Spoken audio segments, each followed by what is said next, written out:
Welcome to the Night Club, guys. It's your host, the Night Rancher. Over the weekend, I showed you guys that I picked up this 1985 Ramcharger. This is a 360 4x4 truck, and I got it for a pretty good deal, but online, you guys don't seem to really understand just how bad this truck actually is. Now, if you guys are looking at it from the front, you can see this fender's a little bit kicked up. That's not a big deal. This fender's actually a little bit pushed in, and that's not a big deal. This panel can actually be removed. I've actually been looking for a Ramcharger for a good while, and although this is a 1985, not necessarily my favorite year, this is still a really good vehicle, and especially after we get done with this, it's probably going to look pretty awesome. Moving on to the rest of the damages, you see up here that the window is obviously broken. You've got the chrome like trim here just hanging out. Then we look into the real damage of the situation, and it really, on camera, it doesn't look that bad until you start to realize that the door doesn't line up at all with the door frame of the A and B pillars.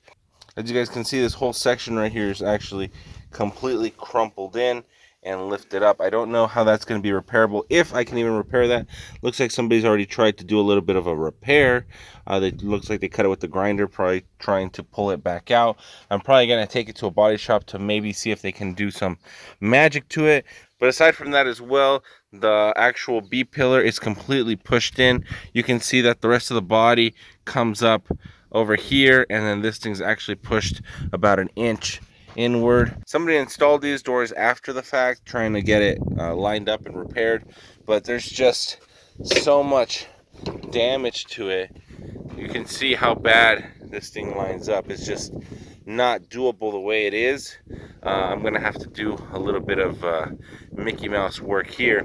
Moving on to the rest of the vehicle, though, the tires, although they don't look like they're in bad shape, they're actually pretty dry rotted. Tags on this thing expired back in 1992, and it's been parked since then. As you guys can see, the window's actually smashed in, so you have a lot of crud, a lot of water that got in here, a lot of dirt. This was a desert truck close to where I now live, so there wasn't a lot of moisture that got in here. We have pretty dry weather, but it's not, in great shape at all. Headliner's completely destroyed on both the front and the back. There's a split down the middle, but they're still pretty much destroyed.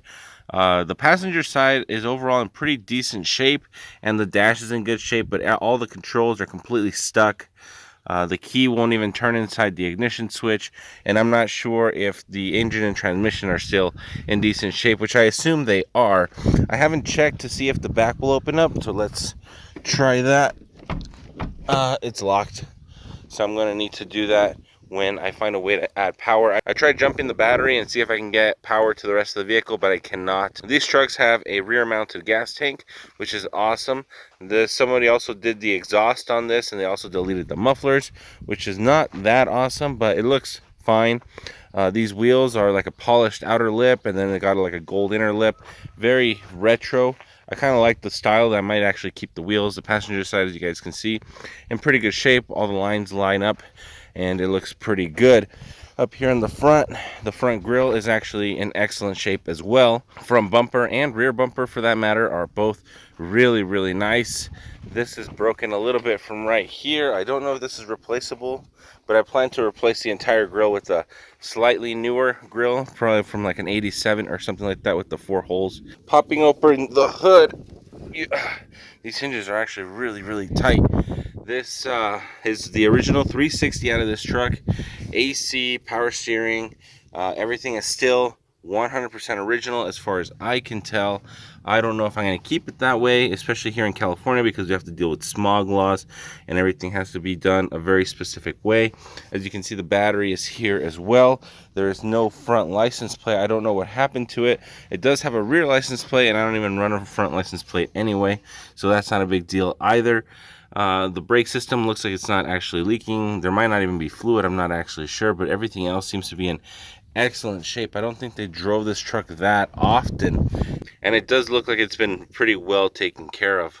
Looking in here inside the dash, you can see that the dash is in decent shape, not cracked, not broken at all.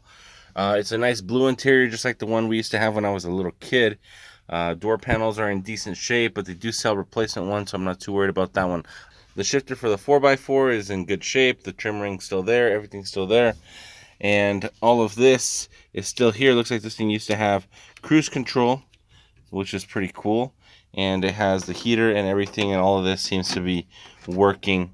Mileage on this truck, it says it's at 22,700, almost 22,800. I don't think that's the original mileage. I'm pretty sure this thing has rolled over at least once, and the only way you can really tell is because the numbers don't line up anymore. Apparently when it rolls over, the numbers on the second time around, they end up shifting a little bit and they don't exactly line up. So I'm assuming this has 120,000. It could be 220,000. I really don't know. Somebody went in and installed this roll bar on here. Supposedly this helped part of the accident from being worse than it actually was. Whether it actually did or did not, I have no idea. It looks like it's just bolted in place. I don't know where this thing even came from, but it looks fine.